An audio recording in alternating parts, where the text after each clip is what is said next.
ठीक है, चलो स्टार्ट करेंगे। आप लोगों की स्क्रीन्स पे शेयर होता होगा, स्क्रॉल कर सकते हैं स्क्रीन को, और आपको कहीं ना कहीं स्क्रीन प्लस मैं दिखाई दूंगी। पिन कर दो विकी मुझे।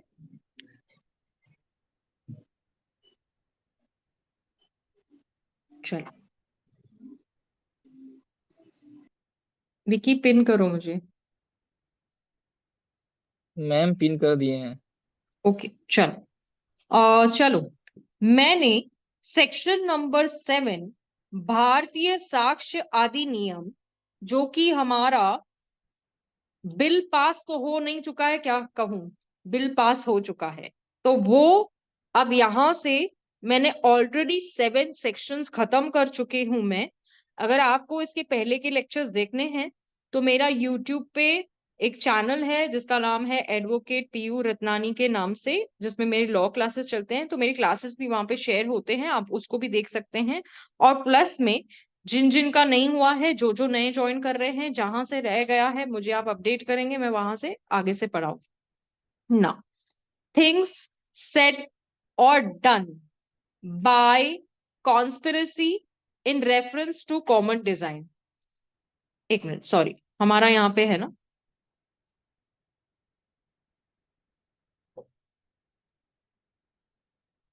मोटिव, और ये कंप्लीट किया था ना मैंने उस दिन। चलो यहां से सेक्शन मैम नंबर 7 7 से, से होगा। ये 7 से होगा। Facts necessary to explain or introduce relevant facts. Facts जिसको जरूरी एक्सप्लेन करना है और जो रेलेवेंट फैक्ट्स है उसको इंट्रोड्यूस करना है। तो देखो एक्चुअली तो हमारा सेक्शन नंबर जो इंडियन एविडेंस एक्ट था, उसका सेक्शन नंबर 9 था, है ना, जिसको आपने टेस्ट आइडेंटिफिकेशन परेड के नाम से पढ़ा था। तो क्या ये section only test identification parade के बारे में बताता है, बाकी सारी चीजों के बारे में नहीं? बिल्कुल नहीं, ये तो गलत सोच है फिर आपकी। मैं आपको बता दूं, facts necessary to explain or introduce a fact in issue. देखो, फैक्ट इन इशू का मतलब ही ये होता है कि जहां को कहां पे ये समझ में आए कि ये फैक्ट इन इशू है। वेदर, जहां पे वेदर आ गया वहां पे क्वेश्चन मार्क आ गया, और वहीं से कोर्ट को ये समझना पड़ेगा कि ये फैक्ट इन इशू है, और इसको लेकर कोर्ट क्या करती है, एक्सप्लेन करने के साथ में कंक्लूजन पे आती है। तो जब आप जजमेंट पढ़ते हो ना, अगर आपने ट्रायल कोर्ट की जजमेंट पढ़ी होगी, है ना, ट्रायल कोर्ट मतलब कौन सा कोर्ट, सिविल जज जूनियर डिवीजन, सिविल जज सीनियर डिवीजन, जो भी आपने जजमेंट पढ़ी होगी, तो उसमें वो क्लियरली उस चीजों को मेंशन करते हैं कि फैक्टर इशू ये था, और इस इश्यूज के ऊपर मैं इस तरह की जजमेंट दे रहा हूं, और ये मेरा ओपिनियन है। ठीक है, ये रही जजेस की बात। तो facts necessary to explain or introduce in a fact relevant fact, or which support the report and inference suggest by a fact and issue or relevant fact. अब देखो यहाँ पर है ना, ये सारी चीजें ना आप लोगों को कहीं ना कहीं 1 2 3 नंबरिंग देना है इसको। अगर आपने यहाँ पे 1 2 3 नंबरिंग दे दिया ना, तो आप लोगों को की पॉइंट्स में भी समझ में आ जाएगा, और आप लोगों को समझ में भी आ जाएगा कि exactly what does it mean. यहाँ पर आप लोगों को intention, knowledge, good faith, negligence, rash और रेपुटेशन के बारे में, ये सारी चीजें जो कॉन्सेप्ट है, ये आपको सेक्शन नंबर 7 में दिया गया है। उसी चीज को आप लोगों ने section number 9 Indian evidence act में ऑलरेडी पढ़ रखा था। नाउ दैट इज तो गॉन, वो तो चले गया, है ना, सपना जो अपना ना रहा। तो यहाँ पे देखो रिबटल की बात की गई है, रेलेवेंट फैक्ट्स की बात की गई है, फैक्ट इन इशू की बात की गई है, फिर यहाँ पर which establish the identity of anything. अभी पहचान कौन, मैं इसको कहती हूँ पहचान कौन, सेक्शन नंबर 7 को ही मैं बोलती हूँ पहचान कौन। आप मुझे पहचानते हो, मैं आपको नहीं पहचानती, है ना, तो यहाँ पे क्या होगा, पहचान कौन, और a person whose identity is relevant और फिक्स द टाइम और प्लेस। यहां पर देखो आइडेंटिटी की बात की जा रही है ना, कैरेक्टर की बात की जा रही है, आप कौन है ना, वो चीजों को लेकर जो बोला जा रहा है। तो time, place at which any fact in issue, कोई भी फैक्ट जो एक इशू में है जिसको डिसाइड करना है कोर्ट को, इन इशू वही होता है जिसे कोर्ट को डिसाइड करना होता है। ठीक है, मुद्दे की बात में कहूं तो उसके बाद में fact happen or which show the relation of parties by whom any such facts are transacted are relevant and so far they are necessary for that purpose.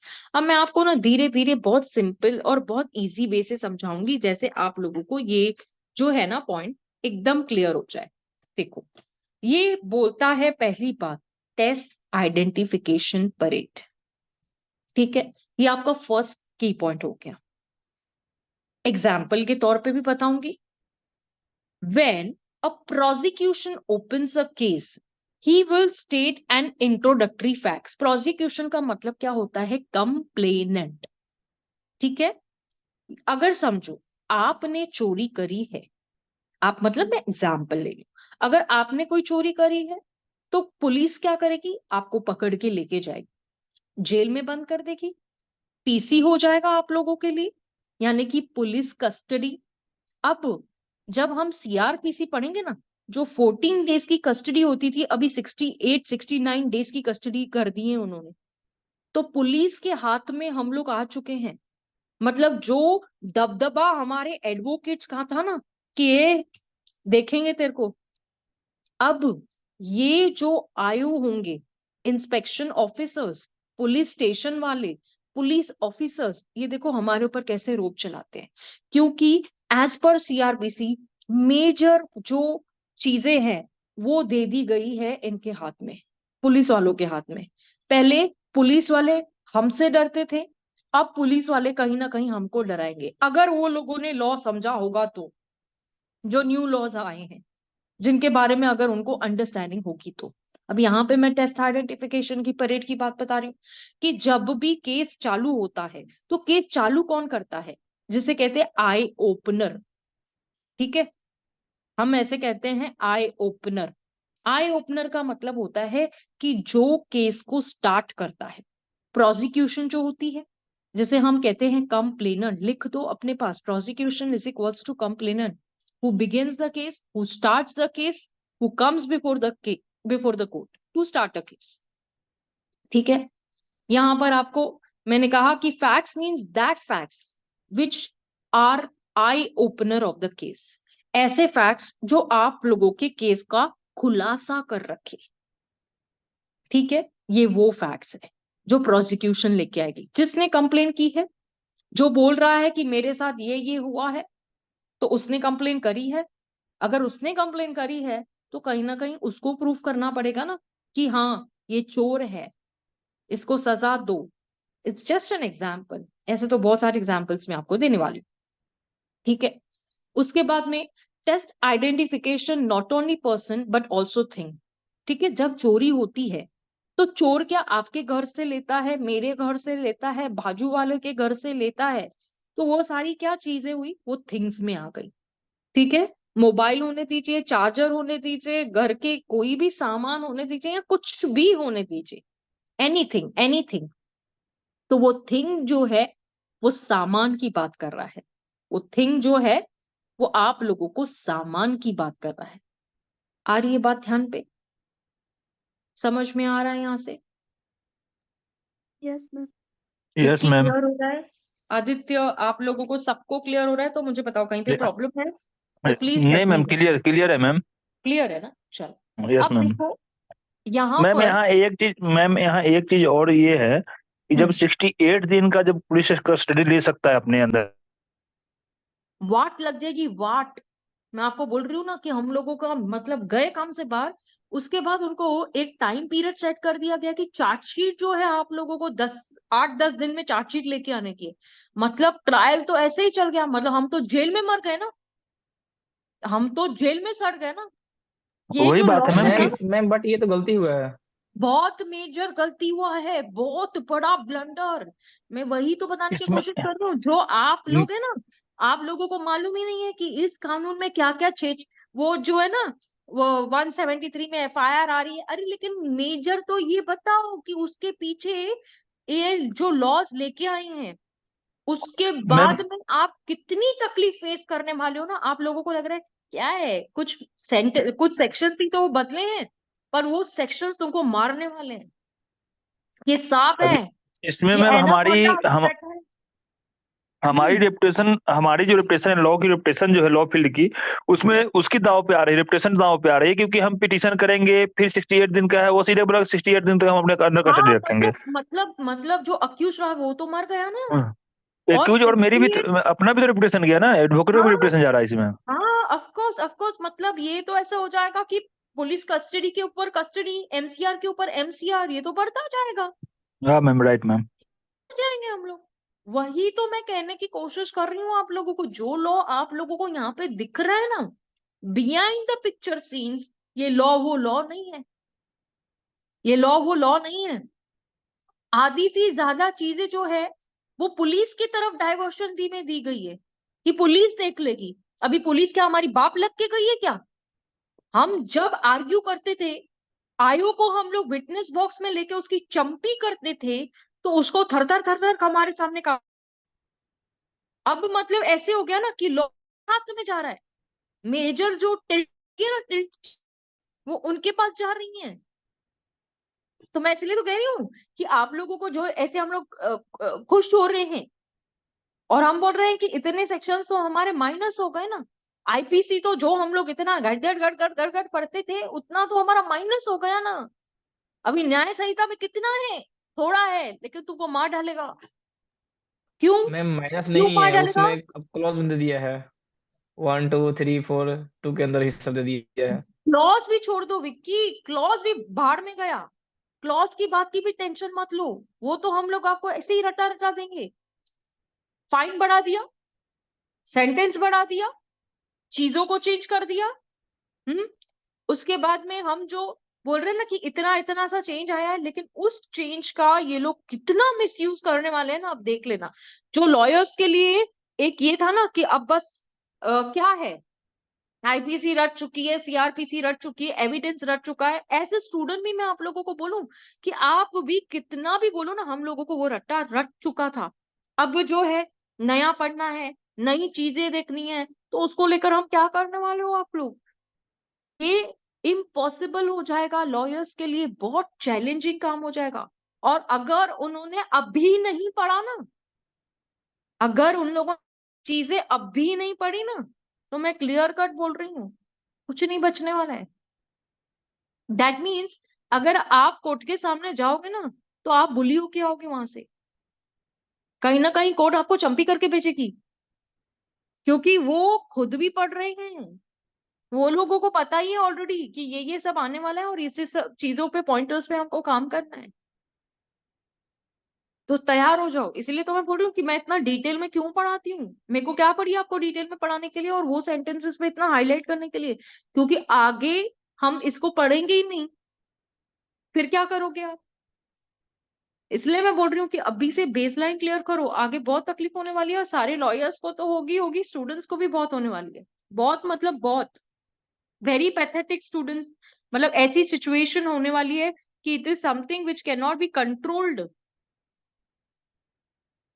समझे?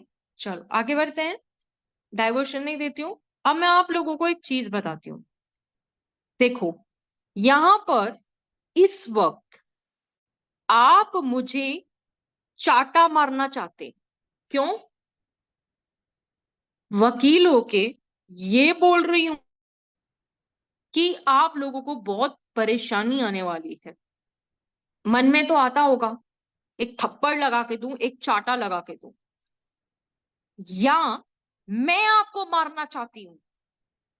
क्योंकि आप मुझे मारना चाहते हो, तो मैं भी आपको एक मारना चाहती हूँ। ये क्या दिख रहा है आपको यहाँ पे? मेंस रिया आ रहा है, ये मेंस रिया है जो कनेक्ट कर रहा है कि आप चाहते क्या है एक्टर्स रीस से।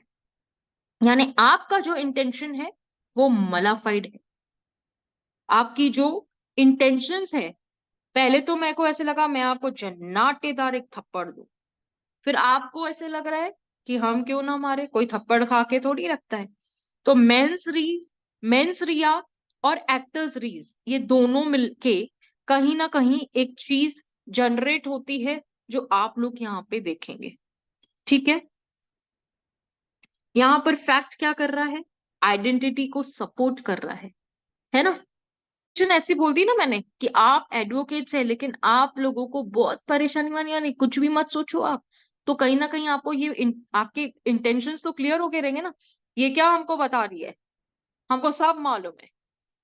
तो ये क्या हुआ, इंटेंशन। ठीक है, जैसे मैंने आपको क्या कहा कि इस वक्त आप मुझे चाटा मारना चाहते होंगे कि ये हमको क्या बोल रही है, फिर उसके बाद मुझे भी गुस्सा आ रहा है, या मैं आपको मारना चाहती हूँ, या मैं आपको मारना चाहती हूँ। तो यहाँ पे क्या होगा, मेंस रिया जो कि कनेक्ट कर रहा है एक्टर्स रीस से। यही बता रही हूँ सेक्शन नंबर 9, यहीं पे बता रही हूँ मैं आपको। क्योंकि मलाफाइड इंटेंशन कैसे होता है, क्योंकि आपके मन में खोट है ना, खोट है ना, समझ रहे हो। अगर आप चाह रहे हो कि आज मुझे मार डालना चाहते हो आप, है ना, आज तो इसको मार ही डाले, हम लोग मर जाए, इतनी बड़ी बात बोल रही है। तो ये सब चीजें जो है ये नॉलेज की बात कर रही है ना। तो दीज ऑल पॉइंटर्स आप लोगों को सेक्शन नंबर 7 में समझने का है। ठीक है, जो आप लोगों को नॉलेज की बात कर रही है। एग्जाम्पल, आप लोगों को पता है कि मैडम ऑफिस से कब निकलती है, कब आती है, कब जाती है। तो you are into the knowledge, आपको इस फैक्ट के बारे में बहुत अच्छी तरह से मालूम है। ठीक है, ये है सेक्शन नंबर 7। फिर गुड फेथ में मैंने आपसे जो ये बात कही ना कि वकीलों की वाट लगने वाली है, ये मैंने गुड फेथ में आपसे कहा जो अब, तो ये गुड फेथ जो है रेलेवेंट हो जाएगा। ठीक है, मैं समझो आप लोगों को ये सारे नोट्स प्रोवाइड कर देती हूँ और आप सारे नोट्स उनको बांटना चालू करते हो, उसमें से आप कमाना स्टार्ट करते हो। तो आपका इंटेंशन क्या था, आपका इंटेंशन क्या था, वो दिख रहा है, क्लियरिटी हो रही है। ठीक है, आप लोगों ने पहले नॉलेज देखा, दूसरा आपने गुड फेथ समझा, तीसरा आपका नेग्लिजेंस। अब सिंपल एग्जांपल है, डॉक्टर्स का लिया जाता है, दारू पी के सो जाते हैं, आज हमने ब्रांडी पी है, आज हमने ये पिया है, आज हमने वो किया है, पेट में छुरी छोड़ दी, पेट में चाकू छोड़ दिया, पेट में कैंची छोड़ दी। What a negligence by the doctor, सामने वाले का मर्डर हो जाता है।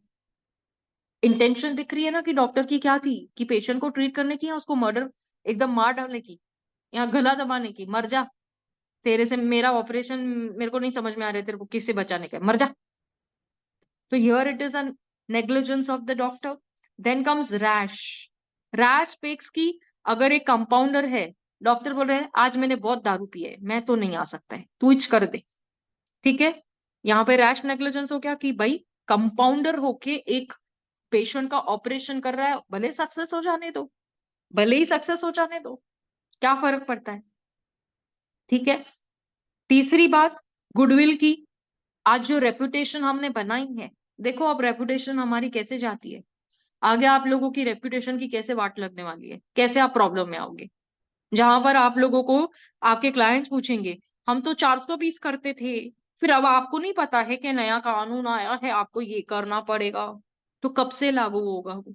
अब हम लोग जो जजेस हैं वो पुराने में सुनेंगे क्या नए में सुनेंगे, हाँ ये बात आप लोगों के दिमाग में आती होगी। फिर आपकी रेपुटेशन जो बॉडीली फीलिंग की बात करती है।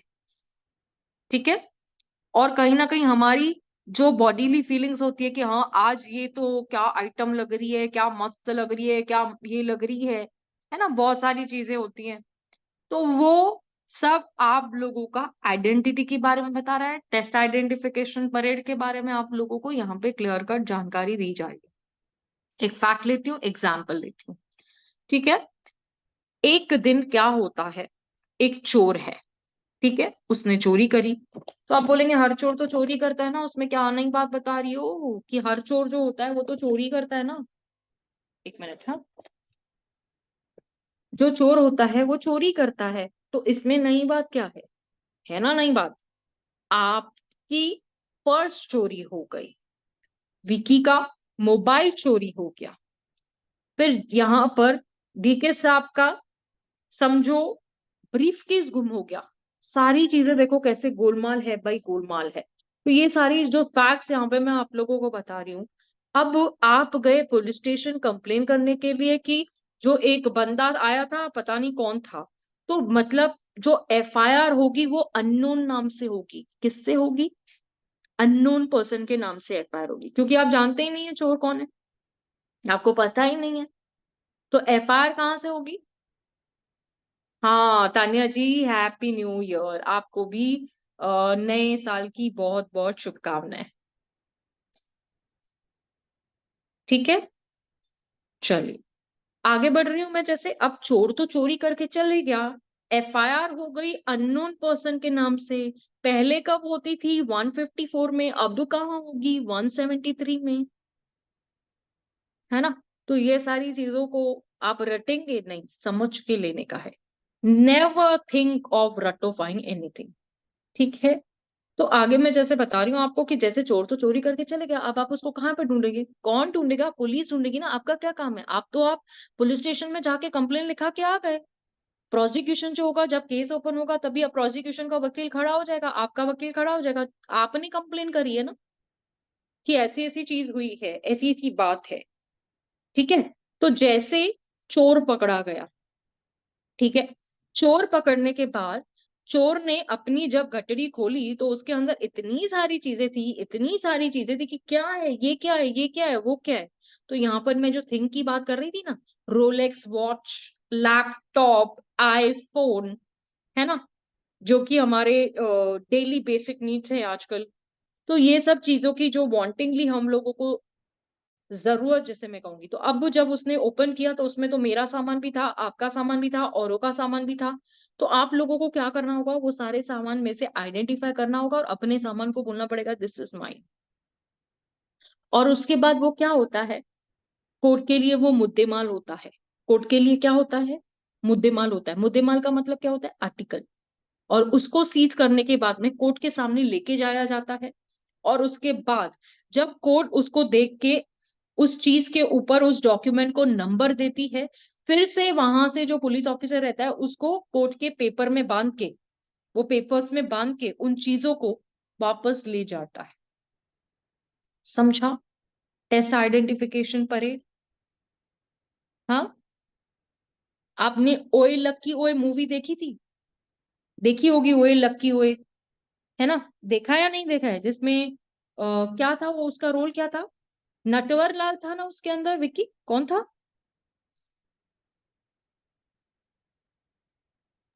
ओए लक्की ओए मैम नहीं मूवी देखे नहीं हैं। देखी है? किसी ने नहीं देखी है देखे हैं ओए लक्की ओए मूवी? किसी ने शायद। भी नहीं नहीं मैम, नहीं देखे हैं। नहीं देखे? आज रात में देखे अच्छा, देखेंगे। आज देखे देखोगे मूवी जाके? आ जाइए हाँ, क्या? आज आज यूट्यूब पे देख लेता हूँ मैम। ऐसे मेरा जनरल क्वेश्चन था, क्योंकि उसमें ना एक रोल आता है नटवर लाल का, ठीक है? उसमें एक नटवर लाल है कि उसने क्या किया है, सामान चुरा रखा था। उसने बहुत सारा सामान चुरा रखा था। जब वो सामने पकड़ा जाता है तो पुलिस जो है वो लोगों को बुलाती है कि भाइयों आओ सामान ले जाओ, किसका है ये, किसका है ये, किसका है ये, किसका है? तो जब चोरी की रिपोर्ट बनाई जाती है, आपको पता है ना, रिपोर्ट पंचनामा होता है, चीजों को जब सीज किया जाता है उसका पंचनामा होता है ना? चीजों को जब लाया जाता है, पुलिस जब वो चीज को बरामद करती है, पुलिस जब वो सारी चीजों को लेकर आती है पुलिस स्टेशन में, उसका रिपोर्ट बनाया जाता है कि कौन सी चीज आई है। वॉच है, डायमंड रिंग है, हाँ, फिर लिपस्टिक है, मेकअप है, चेन है, कंगन है, जो भी है, मतलब एक्स वाई जेड। मैंने तो फ्यू आर्टिकल्स के नाम आप लोगों को यहाँ पे बता दिया। इसमें तो बर्तन भी हो सकते हैं, कुकर भी हो सकता है ना, यूटेंसिल्स भी हो सकते हैं, चोरी तो कुछ भी हो सकती है ना। तो वहां पर जब ऐसे रिपोर्ट लिखी जा रही थी तो समझ में नहीं आ रहा था किसका सामान क्या है। तो उससे कहा गया था कि भाई आप ऐसे समझो कि आपका जो जो सामान है उठाओ, उठाओ वो सामान। तो आप वो सामान को उठाएंगे, घर चले जाना सामान लेके। क्या पुलिस आपको वो सामान वापस करेगी क्या? आप लोग ये इलस्ट्रेशन से समझेंगे, समझ में आएगा what is a test identification parade? या फिर आपको एक और एग्जांपल चाहिए जो मैं आपको बताऊं? मैम आ गया समझ में। Everyone, everyone, Yes, ma'am. Yes, only ma'am. Two people are saying clear yes. Clear है मैम, क्लियर है मैम। क्लियर है? हाँ, विक्की ने हमारी चैट जो है व्हाट्सएप ग्रुप की शेयर की है, जिनको भी ज्वाइन करना है मेरे लेक्चर को, आप व्हाट्सएप ग्रुप को ज्वाइन करने के बाद 1-to-1 कॉन्वर्जेशन भी कर सकते हैं मेरे साथ, ठीक है? Yes, ma'am.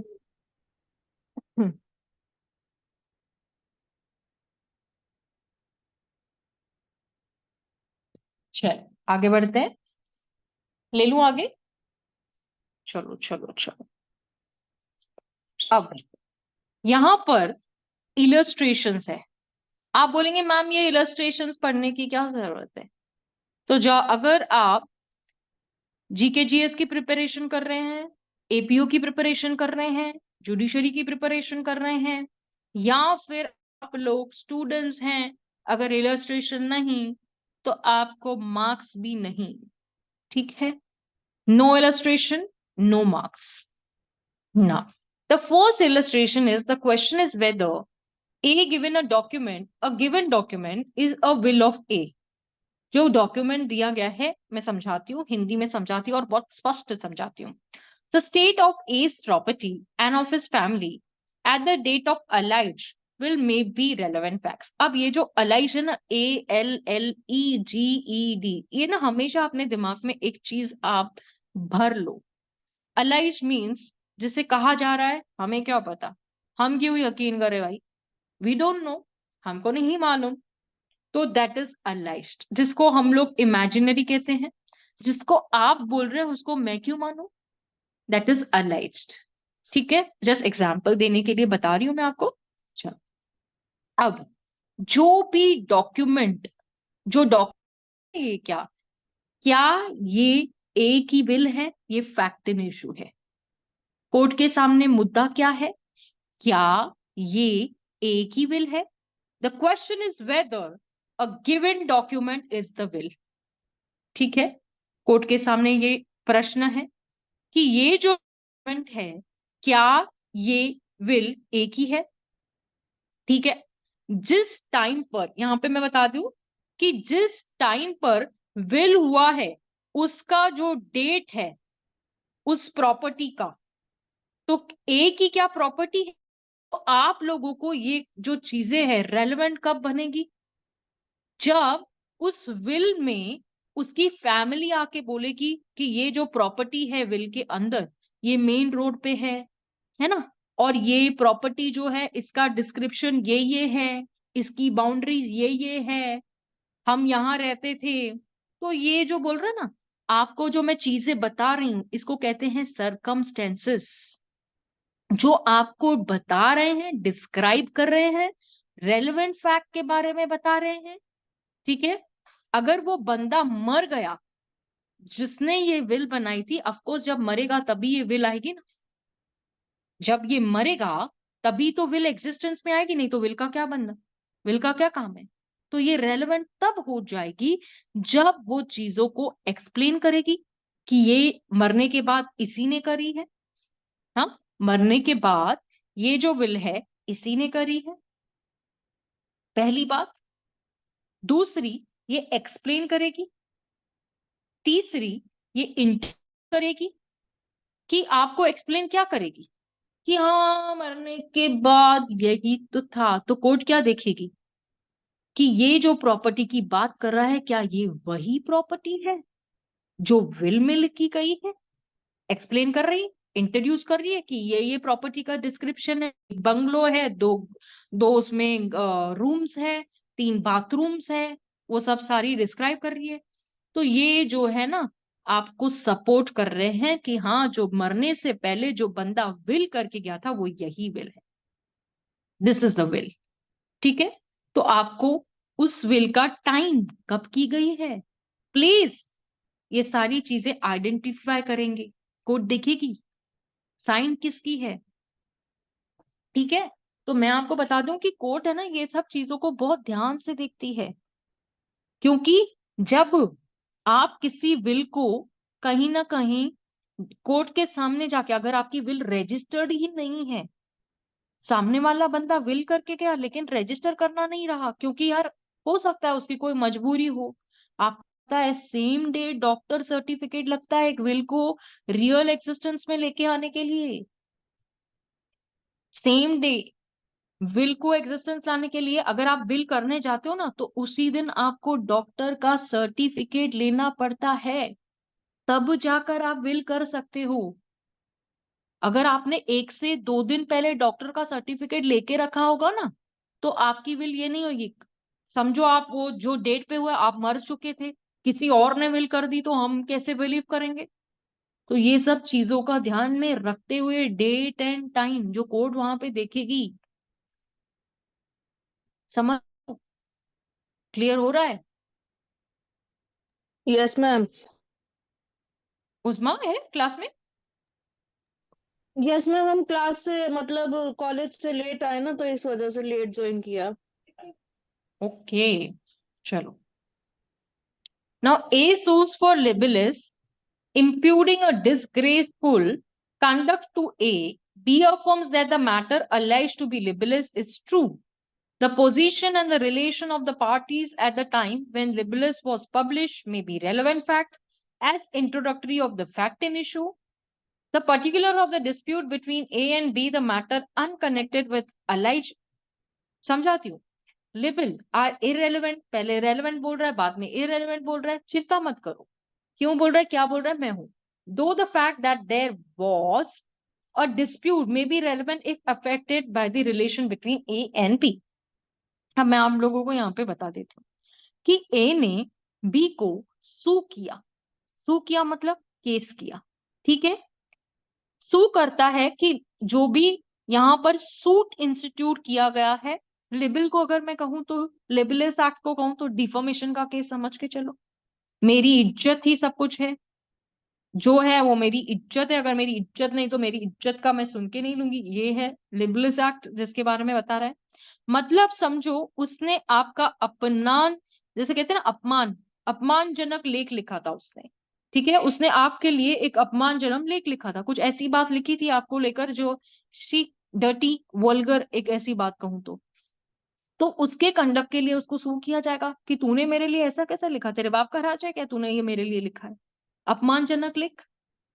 अगर मैं ऐसे शब्द यूज करूं, तेरे बाप का राज है क्या, तो this is also liberals, no this is also defamatory ना, तेरा बाप का मतलब क्या बोलना जा रहा है। तो ये जो कंडक्ट है उसको लेकर वो सू करता है कि तूने ऐसा मेरे बारे में बोला ही कैसे है। तो उसके ऊपर जब केस करता है तो बी इस बात को अफर्म करता है, जो बी है यहाँ पर उस बात को क्या करता है, अफर्म करता है कि मैटर जो है यहाँ पर बोला अलाइज मैटर, जिसको हमको मालूम नहीं है क्या बोला है, तो वो अगर लिबलेस है तो ये बात सही है ना कि जो बी है वो मानता है और वो पोजीशन में है कि जो पार्टीज के बीच में जो भी ऐसी कुछ हुई थी, तो वो डिफॉर्मेशन को लेकर आपको इंट्रोड्यूस करा रहे कि इन दोनों के बीच में रिलेशन था, जिसकी वजह से इसने मुझे गाली दी, तेरे बाप का राज है ऐसे कहा, और इसके वजह से मुझे उसके ऊपर डिफॉर्मेशन का केस करना पड़ रहा है। तो रेलेवेंसी हो गई क्योंकि दोनों पार्टीज का क्या हो गया, रिलेशन दिख रहा है। अगर आप और मैं एक दूसरे को जानते हैं और मैं आपको गाली दे दूं, माँ बहन पे गाली दे दूं, तो ये क्या हो गया, डिफॉर्मेशन हो गया ना सबके सामने। तो रेलेवेंसी हो जाएगी, ये फैक्ट रेलेवेंट हो जाएगा, आप मेरे ऊपर सूट इंस्टीट्यूट कर सकते हो कि मैम के इसका राज चलता है क्या कि वो हमको ऐसा बोल रही है, जाओ मैं डिफॉर्मेशन करता हूँ मैडम के ऊपर। तो ये बात यहाँ पे बोली गई है। अब सेकंड बात है the particular dispute between A and be about the matter. अभी ये दो चीजें हैं, एक एग्जाम्पल में दो एग्जाम्पल्स दिए गए हैं। एक बात रेलेवेंसी की बता रहा है क्योंकि रेलेवेंट हो गया हम दोनों का आपस में, मैं आपकी टीचर हूं आप मेरी स्टूडेंट हो, अगर मैं आपको गाली दे रही हूँ आपको नहीं पसंद आया, आपने डिफॉर्मेशन केस कर दिया मेरे ऊपर, रेलेवेंट हो गया क्योंकि मैंने आपको सबके सामने कहा, यहाँ पे सब लोग विटनेस है। अब इररेलेवेंसी अगर मैं कहूं आप लोगों को कि कोई ऐसा पर्टिकुलर डिस्प्यूट जो ए एंड बी के बीच में हुआ है जो कि डिफॉर्मेशन है, लेकिन वो एक दूसरे से वो बात बिल्कुल कनेक्टेड नहीं है जो कनेक्शन होनी चाहिए थी ना, जैसे आप और मैं एक दूसरे को जानते हैं लेकिन हम लोग अभी नहीं जानते हैं, मैं आपको नहीं जानती हूँ, ठीक है, तो कनेक्टेड नहीं है। कनेक्टेड अगर नहीं है तो इसका मतलब क्या है, डिस्प्यूट जो है वो इररेलेवेंट है। आप कुछ भी बोलोगे तो आपको कौन यकीन करने वाला है, वो फैक्ट इररेलेवेंट हो जाएगा कि आपने हवा में कुछ तीर छोड़ दिया और मैंने तो ऐसे कुछ बोला भी नहीं, मतलब आपने ऐसे समझो कि हम दोनों का शाम का झगड़ा होता है और सुबह को हम दोनों एक दूसरे से बात करना भूल जाते हैं कि जा भाग, मेरे को नहीं करनी तेरे साथ में बात, get out। तो अगर ऐसी चीज है, अगर ऐसी चीज है और आप मुझे नहीं जानते हो, मैं आपको नहीं जानती हूँ, इररिलेवेंट हो गया।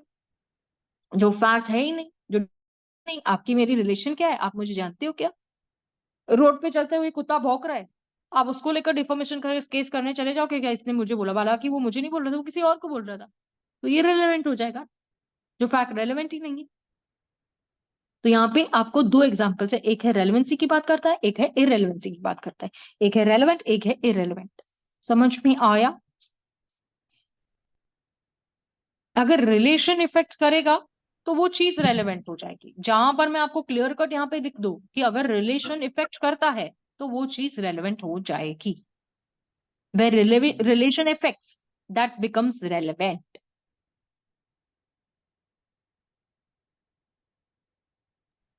समझा? इसमें कुछ चलें आगे।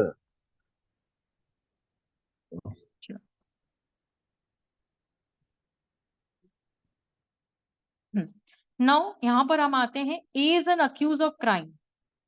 क्या अक्यूज ने क्राइम किया है? क्या ए ने क्राइम किया है?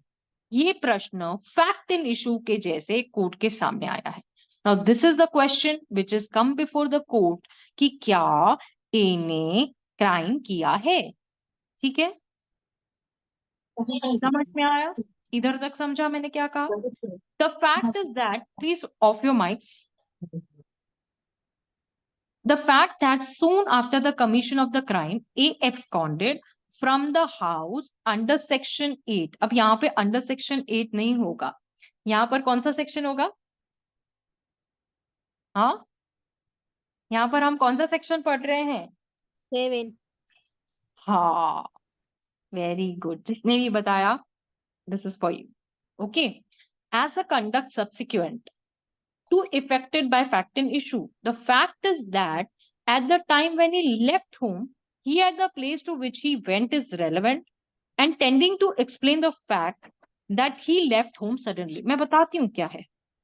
Do not panic, the details of the business on which he left are not relevant except in so far as they are necessary to show that the business was sudden and urgent। जैसे काला कौवा काट खाएगा सच बोल, है ना, ये बात वो बोल रही है। कैसे, बताती हूँ मैं आप लोगों को कि, है ना, एक तो तुमने क्राइम किया, उसके बाद भगोड़े भाग गए हैं, तुम तो भगोड़े निकले, तुम तो भाग गए भाई, हम तुमको कहाँ से पकड़ के लाएंगे हम लोग। जैसे क्राइम कमिट हुआ, अगर वो बंदा भाग गया, क्राइम करने के बाद जैसे क्राइम हुआ, ये जो है ए, ए वो भाग गया, भगोड़ा, ठीक है, भाग गया, फिर उसने क्या किया, कहां से भागा है, देखो कहां से भागा है, अपने घर से भागा है, देखो लिखा है ना, एब्सकॉन्डेड फ्रॉम हिज हाउस। कहां से भागा है भाई? अपने घर से भागा है। तो अगर भाई जो बंदा है घर से भागा है तो रेलेवेंट हो जाएगा।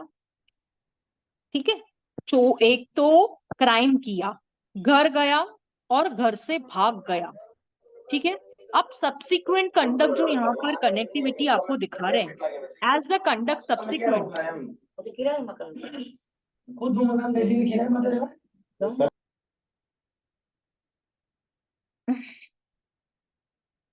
मैं इतना अच्छा बोल रही हूँ यार, पसंद नहीं आ रहा है क्या आप लोग अपने माइक्स ऑन करके बैठे हैं? चलो, अब यहां पर ये बोल रहा है कि as the conduct subsequent to an effected fact in issue. अब यहाँ पे कंडक्ट जो है वो सब्सिक्वेंट कंडक्ट है। क्यों? जो फैक्ट है वो फैक्ट इन इशू को कनेक्ट कर रहा है कि बंदे ने क्राइम किया, बंदा घर गया और घर से भाग गया। फैक्ट इन इशू क्या है? Is accused of crime. क्या ए ने क्राइम किया है या वो अक्यूज है क्राइम का? ये प्रश्न है कोर्ट के सामने। ठीक है, तो ये जो बात है रेलेवेंट हो जाएगी, क्योंकि सडनली वो भागा ना, ये बोल के कि उसको बिजनेस के लिए कॉल आया है, हेलो हेलो कौन है, बिजनेस के लिए फोन आया है। तो फोन जब आया है and he suddenly ran from his house, तो उसको अर्जेंट जाना पड़ा। तो ये जो लीडिंग एक्सप्लेनेशन है यहाँ पर कि उसको बिजनेस के लिए अर्जेंट जाना पड़ा, तो ये क्या हो जाएगी? Urgent. What is urgent? Urgent का मतलब क्या मैं बोलूं आप लोगों को? एक तो घर से भागा, ऊपर से अर्जेंटली भागा। एक मिनट, मेरे लैपटॉप का चार्जिंग खत्म हो गया।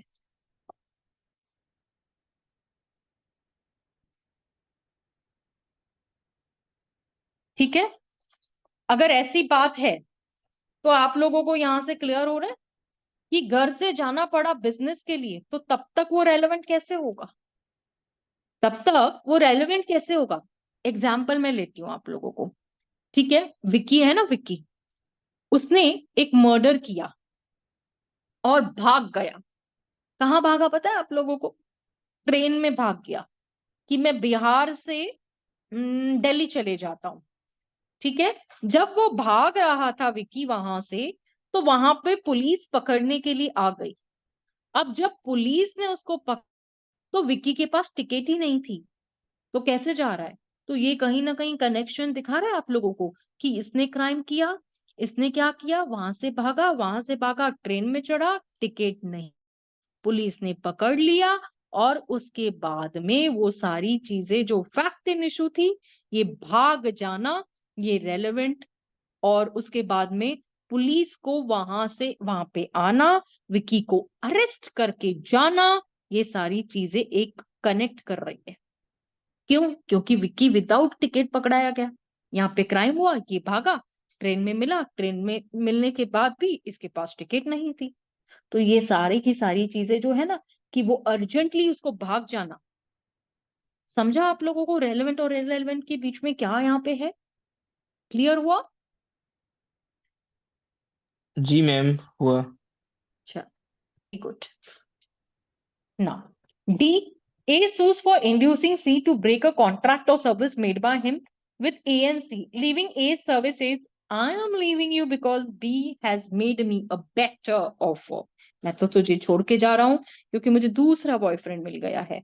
ये ऐसे कह रहा है क्या? नहीं, कैसे कह रहा है मैं बताती हूँ, डू नॉट पैनिक। ए ने बी को सू किया, या ए बी को सू करता है। सू करने का मतलब होता है केस करता है ना? तो ये जो सारी चीज है ना, यहाँ पे कॉन्ट्रैक्ट को लेकर बताई गई है। तो ए ने अगर बी के ऊपर केस किया है, तो सी को अगर उसने इंड्यूस किया है कि ए के साथ जो कॉन्ट्रैक्ट ब्रेक करने के लिए, ठीक है, सी को इंड्यूस किया गया है। ए इसको छोड़, पागल है ये, क्या कर रहे हैं, छोड़ इसको। इंड्यूस कर रहा है, यहां पे मैं बोल रही हूं इंड्यूस कर रहा है, सी को इंड्यूस किया है ए ने कि इसके साथ कॉन्ट्रैक्ट ब्रेक कर। ठीक है, इसके साथ कॉन्ट्रैक्ट ब्रेक करने के लिए। क्योंकि क्यों बोला जा रहा है यहां पर? क्यों क्यों क्यों क्यों? जब सी एंड ए को ए की सर्विसेज को छोड़ना है, तो इसलिए ए ने बोला कि मेरे पास एक बेटर ऑफर है। ठीक है, ए ने क्या बोला बी को? मुझे एक बेटर ऑफर दिया गया है। तो ये रेलेवेंट हो जाएगा, इज अ रेलेवेंट फैक्ट। ठीक है, क्योंकि जो चीज आप लोगों को एक्सप्लेन कर रही है, क्योंकि ऐसा करेंगे तो ऐसा, तो जो एक्सप्लेनेशन की बात की जा रही है यहां पर, तो वो रेलेवेंट हो जाएगी। ठीक है, कॉन्ट्रैक्ट ब्रेकडाउन किया, रेलेवेंट हो गया। उसने एक्सप्लेन किया, उसने इंट्रोड्यूस किया कि क्यों भाई, क्यों? क्योंकि लीविंग यू, उसके वजह से आई एम लीविंग यू, मैं तुझे छोड़ रही हूं क्योंकि मेरे को एक अच्छा बॉयफ्रेंड मिल गया है और मुझे एक बेटर ऑफर मिल गया है।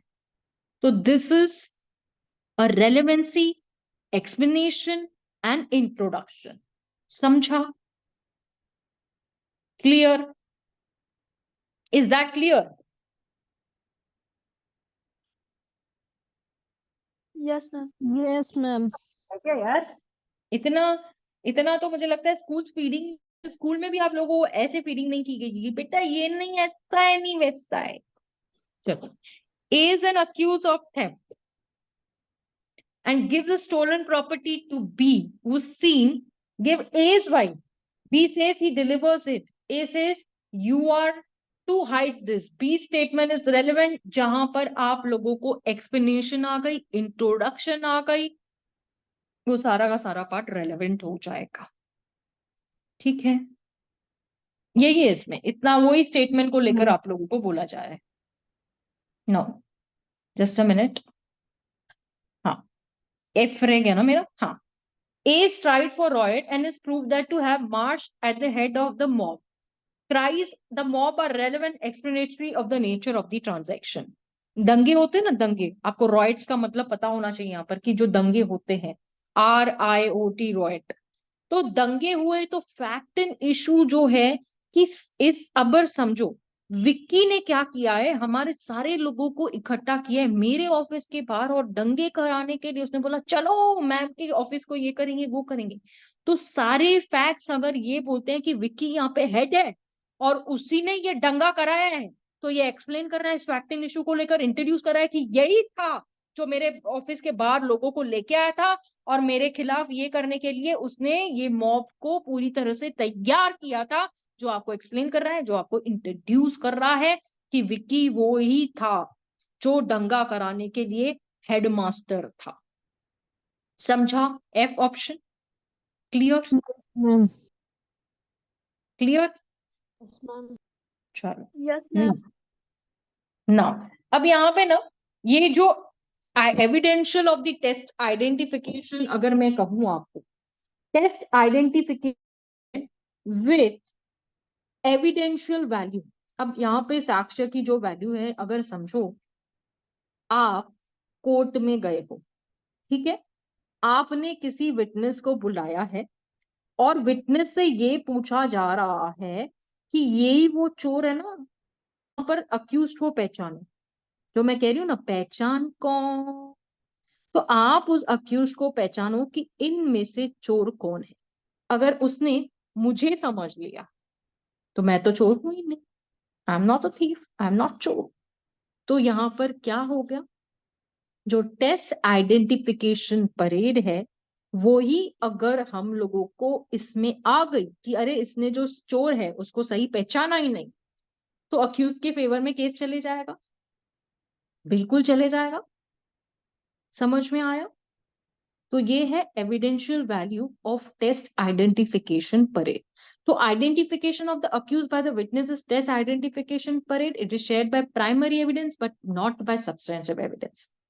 प्राइमरी एविडेंस का मतलब ही यही है कि जो सबूत कोर्ट के सामने ओरिजिनली है उसी को बिलीव किया जाएगा और न कि जो है ही नहीं उसके ऊपर बिलीव किया जाएगा. ठीक है, इसमें दो जजमेंट्स हैं आप लोगों को. Hare Kishan Singh versus state of Bihar की एक जजमेंट है, फिर उसके बाद में कियान प्रकाश पांडुरंग मोक्ष वो स्टेट ऑफ महाराष्ट्र. हमारी दोनों जजमेंट्स जो है हमारे महाराष्ट्र की जजमेंट्स है, थोड़ी मेरी फेवरेट होती है इसलिए मैं लेती हूँ उसको. ठीक है, held that the accused refuses to appear for test identification parade. अगर accused ने मना कर दिया तो ये समझा जाएगा कि वो गिल्टी है और इसका एडवर्स इफेक्ट ये हो जाएगा कि चोर है, इसके लिए कोर्ट के सामने नहीं आ रहा है. समझा? और हम लोगों ने पहले जब सीआरपीसी के अंदर टेस्ट आइडेंटिफिकेशन परेड के बारे में बिल्कुल पढ़ रखा है, पता होगा तो याद होगा, नहीं पढ़ा होगा वो तो खत्म बात है. आई होप आप लोग इस सेक्शन नंबर 7 जो है टेस्ट आइडेंटिफिकेशन परेड, इसमें विथ एग्जांपल्स मैंने आप लोगों को सिखाया. I think there should not be any doubt. Any doubt?